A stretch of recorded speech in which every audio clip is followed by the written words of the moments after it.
What's up, everyone? This is Adam Pascarella, and welcome to Episode 1 of The Power of Bold.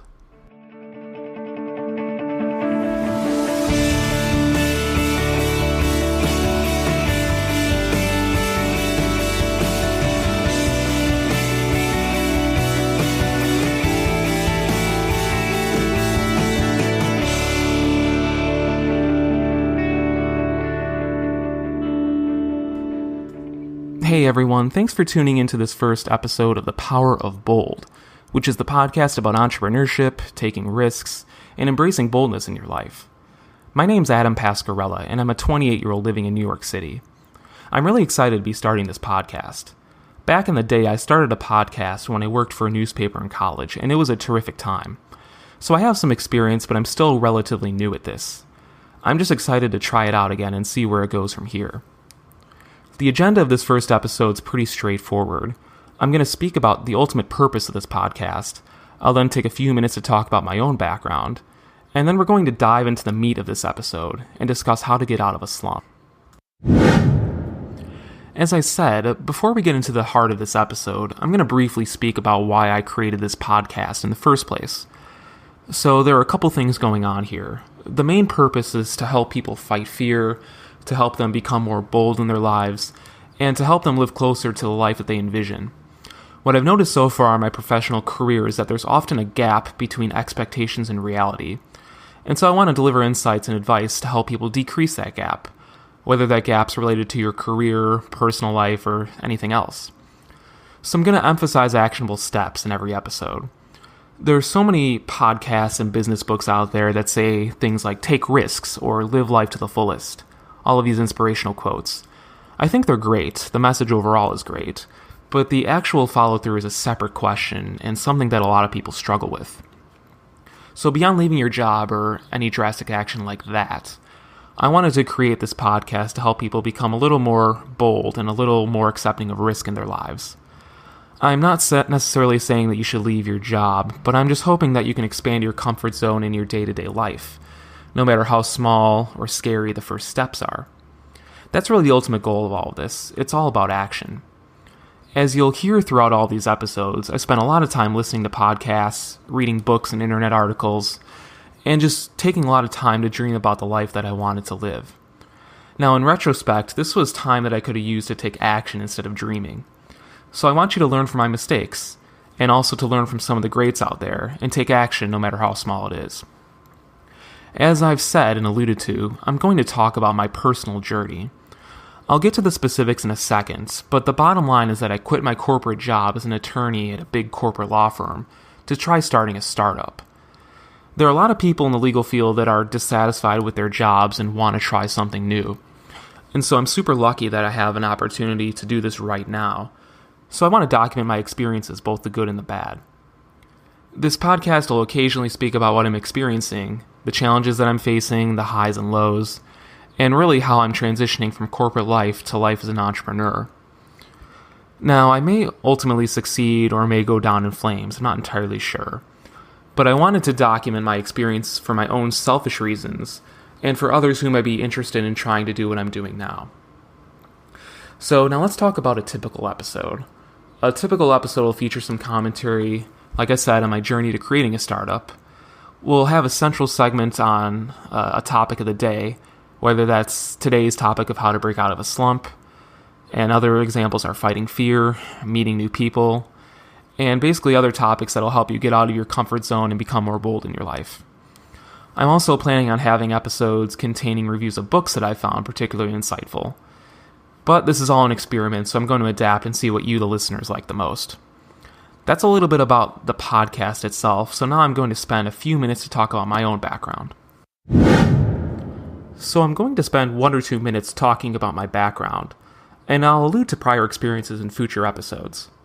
I'm originally from the south suburbs of Chicago, Frankfort, Illinois to be exact. As a kid, I loved sports, both watching and playing sports. I was and continue to be a big Chicago White Sox fan, and I used to play a lot of baseball and tennis. After spending my childhood in Illinois, I went to the University of Michigan to study political science. Michigan was a great experience. I made some terrific friends and joined one of the school's newspapers, the Michigan Review, and I eventually became editor-in-chief.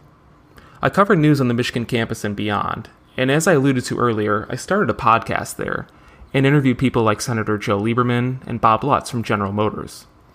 I graduated college in 2010, and then I actually moved to Egypt for a couple of months to learn Arabic through the State Department's Critical Language Scholarship Program. I absolutely loved living in Egypt. It was a fascinating place, and I was there several months before the revolution, which was interesting.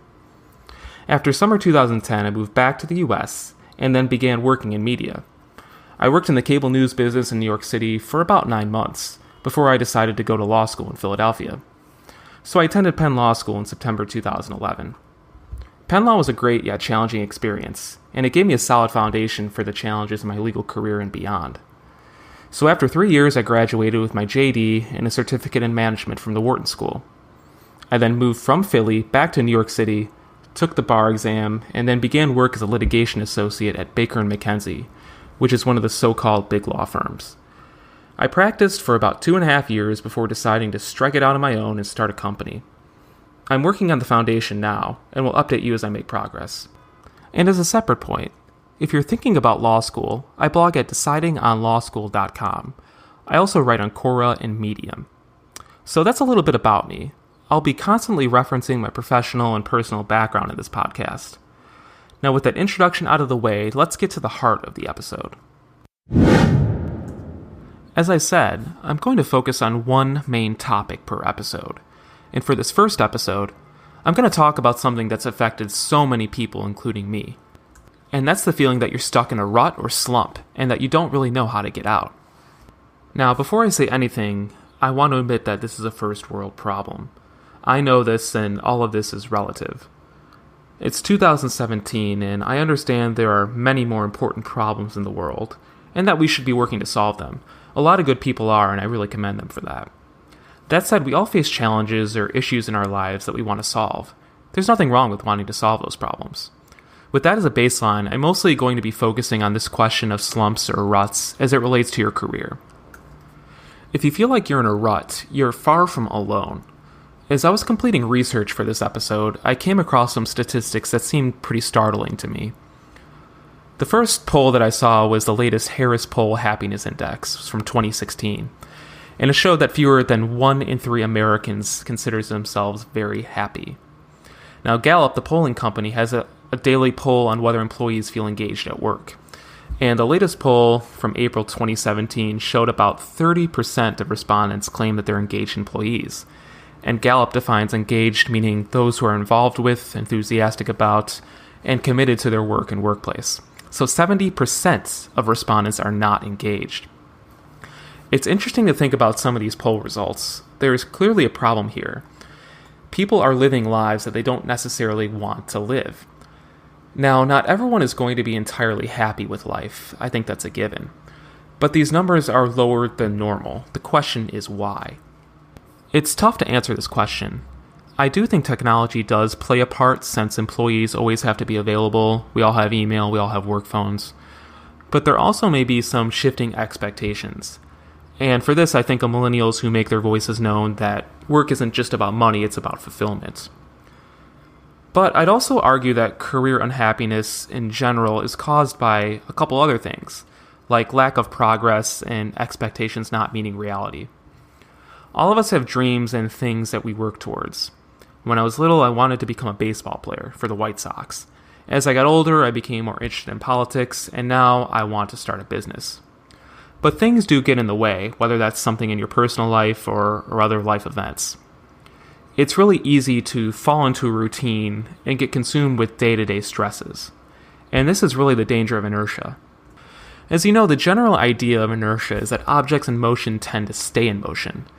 And I think that inertia leads people to sleepwalk their way through life. I was guilty of this. I plan on writing a post on this on Medium. I think it's a topic that affects a lot of people. And so inertia can be good or bad. It just depends on the behavior that's currently going on. I think it can be good if you have developed systems in place to promote positive behaviors, like a daily workout routine. Habit takes over, and it takes some effort to break out of that routine and forego working out, for example. Usually, though, inertia is keeping you in a spot that you don't necessarily want to be in. If you really sit down and analyze your day, you generally take the same route to work, You do relatively the same tasks every day. You eat the same thing for lunch, have the same conversations with colleagues. You go home, you watch TV, you get on the internet or social media, and then you go to sleep. And then you may hang out with friends on the weekends, go to bars, maybe take a couple vacations per year, and occasionally meet up with family and be with them for the holidays. We all develop habits because it's just an easier way to live life. But I think the real problem comes from when we want a different life for ourselves. But the comfort and familiarity with our habits makes it increasingly difficult to break free from inertia. Now, sometimes you're able to recognize this and sometimes you're not. However, the sooner you recognize it, the more valuable it'll be. You'll just need to be brave and take action. Now, to provide some more color on these general principles, I wanted to highlight a couple case studies of people who have been in slumps and who have broken out of them. For this first case study, I want to talk about Tony Hsieh. Tony is a serial entrepreneur, the CEO of Zappos, and he was the founder of the Downtown Project in Las Vegas, which was a multi-million-dollar effort to bring startups and other small businesses to revitalize the core of downtown Vegas. If you want to know more about Tony, I recommend you read Delivering Happiness, which is his autobiography and the story of how he scaled Zappos. So Tony grew up a curious child, and he tried quirky activities like trying to sell worms from his worm farm, to selling junk he could find in his family and neighbors' garages. When he was a kid, he even used a tape recorder to trick his mother into thinking he was practicing the violin while he was actually doing other things he enjoyed. Tony eventually attended Harvard College, and while there he became interested in this thing called the World Wide Web. And he began looking for jobs during his senior year of college. In the end, he found a job at Oracle. He describes his thinking in Delivering Happiness. He says, "My goal was to find a high-paying job. I didn't really care what my specific job function was, what company I worked for, what the culture of the company was like, or where I ended up living.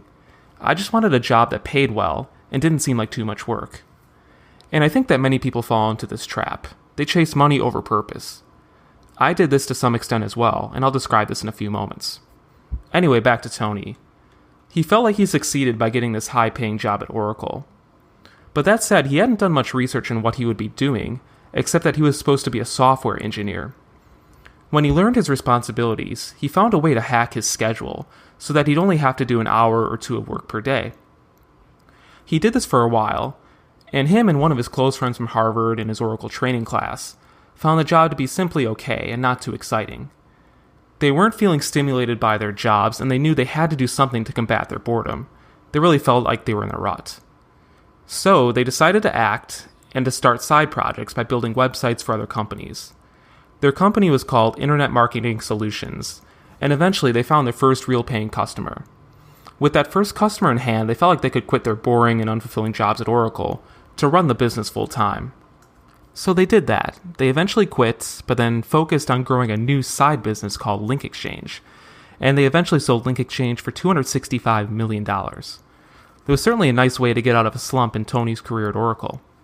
The bottom line is that he took action to get out of a rut, and changed up his routine by launching experiments on the side. So by taking action and leveraging his intelligence, talent, and luck, he eventually became massively successful. For another case study, I want to talk about Hugh Hefner. Yes, that Hugh Hefner. Regardless of whether you agree or disagree with Playboy and its mission, the early years of Hugh Hefner were certainly interesting. He was born in Chicago and grew up in a Methodist family, and spent 2 years in the Army after World War II. And then after serving the Army, he attended the University of Illinois under the GI Bill. He worked at several companies as a copywriter, including Esquire magazine, and then ironically landed at a children's magazine called Children's Activities. He married his first real girlfriend, had 2 children, and was basically settling down in his personal life. He was 26 years old, married, but unhappy. Life wasn't really turning out the way he expected. He was going to work at a job he didn't necessarily enjoy day after day, and this was taking a toll on him. One day he went to a bridge in Chicago, and he explained to reporters that he thought to himself, "Is that all there is? Is my life going to be nothing more than a repeat of my parents' life?" Many people have these thoughts, but he made a conscious decision to act and change his direction. He convinced his family and friends to lend him some money, and then took out a bank loan against his furniture, and started putting together ideas at night in his apartment. So after acquiring an Arthur Conan Doyle story, and a picture of a young actress named Marilyn Monroe, he started this magazine called Stag Party, which eventually became Playboy. That moment of reflection on the bridge in Chicago shook him from his ruts. It made him realize that he needed to take action. So like Tony, what started as an experiment turned into a groundbreaking magazine and lifestyle brand, and it changed Hefner's life in the process. As an aside, if you're interested in Hefner's life and how he built Playboy, there's a new series on Amazon. I haven't yet seen it, but I'm sure it's quite interesting. So as the last case study, I'm going to talk about my experience for a bit, and how I broke out of a rut. As I said earlier, I worked at a large corporate law firm in New York for 2.5 years. It was a tremendous opportunity, and I'm really grateful to have had it. The work was challenging, and I worked with some really intelligent people, and the compensation was great. But nevertheless, I was reflecting on my life and felt like I needed to take a risk. I needed to get out of my shell and take ownership.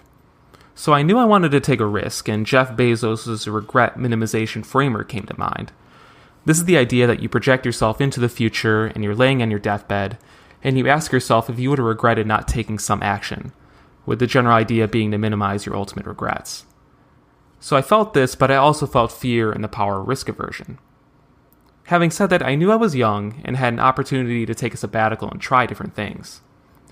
Now, as I said in the beginning, this is definitely a first world problem, and I know I was extremely lucky to have my job and have the choice to leave. But for those who are very career-driven, dissatisfaction with your career can take a heavy mental toll, and it can really affect other parts of your life. It can even affect your relationships and those who care most about you. So I had to jar myself out of my inertia, and in a couple minutes I'll share some strategies that worked for me. I'm still working on this, and I can't say that I'm an expert, but I was able to identify the problem and take little steps, like working on side projects, to lessen my risk aversion. I eventually had to take a large step and leave my job, but I experimented beforehand. So with this background and case studies in mind, I want to spend some time focusing on actionable insights so that you can identify a slump and act to snap out of it. As I've been saying, this idea of actionable insights is an emphasis of my podcast. Instead of just describing how people did things, like breaking out of a slump, I want to give you some ideas that you can apply to your own life. As a starting point, before you can do anything, I really suggest that you identify whether you're actually in a rut or slump. It can be easy to identify, but it also may be more difficult than you expect. So here are some questions to ask yourself. Do your days seem to blend together? Is it really difficult to see how today and yesterday are different than days several weeks ago? Does work not really interest you anymore? Did you used to be excited about your job, but now you seem to be just going through the motions or trying to leave right on time or as early as possible? Are you trying to avoid people at work? Are you feeling off but can't really explain it? Are you feeling burnt out or tired all the time? And have you ever felt really excited or happy about things for a while? I also think that you should ask yourself whether you think you're on track to achieve your goals. So some questions to ask are, where do you want to be? And do you think there are any large barriers from you reaching those goals? I'd really suggest that you take some time to think about these questions, and importantly, to write down the answers. Put your pen to paper and think about whether you're where you want to be, and if you're not, whether you see any path to getting to your destination. So with reflection completed, I'd suggest thinking about your routine. Ask yourself, how can I mix it up? You may need more balance in your life besides focusing on work, meals, TV, social media, and sleep. This is important for people who work long hours and are in demanding jobs. As part of my actionable insights, I'm going to suggest a couple things. First, joining a club. Second, attending a networking event not in your industry. Third, working on side projects and side hustles. Fourth, taking on more responsibility at work. And fifth, leveraging the power of inspiration. So first, I'm going to talk about joining a club. This is one of the best things you can do to escape a rut. And this applies whether it helps your career or not. I really suggest following your passion and going to clubs that interest you. For me, I attended Toastmasters meetings in Philadelphia and New York. For those of you that don't know, Toastmasters is an organization that helps its members improve their public speaking skills in a positive and supportive environment. Besides joining a club, I'd also suggest joining a sport in a recreational league. Regardless of whether you think you're talented or not, it's a great way to meet people. It's also helpful to get out of your building and exercise, and doing that in a group will make it much more enjoyable. I also think it's helpful to go to networking events that are not in your industry. It's important and pretty cool to talk with people in different industries, Besides meeting new friends, you can get new ideas which can actually help you in your current job. So when I was at my law firm, I attended several tech meetups in New York City. I enjoyed meeting people that could give me a different perspective. This is also helpful if you want to make a career change. And who knows, you may meet some people that could provide some interesting opportunities down the road. There's also the value of side projects and side hustles. It's a great way to pursue your passion, make some cash on the side, and perhaps transition out of your job if your side project grows. This goes back to Tony Hsieh's idea of fooling around with projects while working at Oracle. Sarah Blakely, the founder of Spanx, also worked on this idea for the side while selling fax machines door to door, and this happened for 5 years. Ultimately, side projects may open up doors that you may have never envisioned. Another tactic to break out of a slump is perhaps taking on more responsibility at work. So if you're bored at work and doing the same thing day after day, you may want to see if you can take on a project in a different area. Can you somehow ask to expand your role to take on tasks that seem more interesting to you? It's a possibility. If this doesn't sound that interesting, maybe your job isn't right for you, and you may want to consider other options. Underscoring all of these tactics is the power of inspiration. I think it's really important to think about your goals, the people that inspire you, your heroes, and stories that inspire you. You may even want to find associated images of your goals, and post those images around your apartment or house so that you're reminded of them every day. You can also get yourself fired up by watching motivational videos on YouTube or any other site. I really like watching Navy SEAL Bud's training documentaries. All of this stuff can really help you get fired up to act and break out of your slump. So after you've considered whether you're in a slump and considered ways of breaking up your routine, you'll need to take action, and this is the most important part. It's really easy to say that you're going to take action and change your routine now, but the question is whether you're actually going to do it. A good number of you won't. I personally dare you to do it. Speaking for myself, I was super slow in breaking out of my rut. It took me a while to change things up, but when I did, I could tell that I felt much happier. Execution means everything here. Sometimes you need to just jar yourself out of your slump. I'd suggest trying mini experiments to change up your routine to see if it helps. Baby steps work here. You don't need to take any drastic action immediately. If you're too paralyzed or too ambivalent, you may need to surprise or scare yourself. I'm going to have an episode on fighting fear, so stay tuned for that. It's something that I've struggled with for a long time, but I'm slowly escaping my shell. Now, even if you have other responsibilities, whether you're married, have a family, or are taking care of a sick family member, whatever it is, you can still do this. It's not really a matter of money or resources. It's just a matter of choice and taking a slight risk every day. If you're in a big rut, though, you may need to take drastic action. You may have to consider quitting your job or pursuing other opportunities. Again, I'll have an entirely different episode on this. Finally, another way to maximize the possibility of action is through accountability. By having other people understand your goals and support you, you'll increase the chances that you can actually change things up. Now, critically, I'd suggest you surround yourself with positive people. You don't want a negative person dragging you down and keeping you in a rut. As another idea, you may want to form your own mastermind group. This is a concept from Napoleon Hill's Think and Grow Rich. A mastermind group is a group of smart people that get together and discuss their goals and how best to accomplish them. So I'd maybe suggest finding friends to create one of these groups. You may want to hold regular meetings where you can encourage each other and help each other out. Another thing you can do is hire a career coach. Before leaving my job, I hired a career coach in New York City named Devin Martin. He has been vital in helping me break out of my routine and to help me overcome my general sense of risk aversion. And finally, you can contact me. Whatever your current situation is and whatever slump you want to break out of, I can hold you accountable.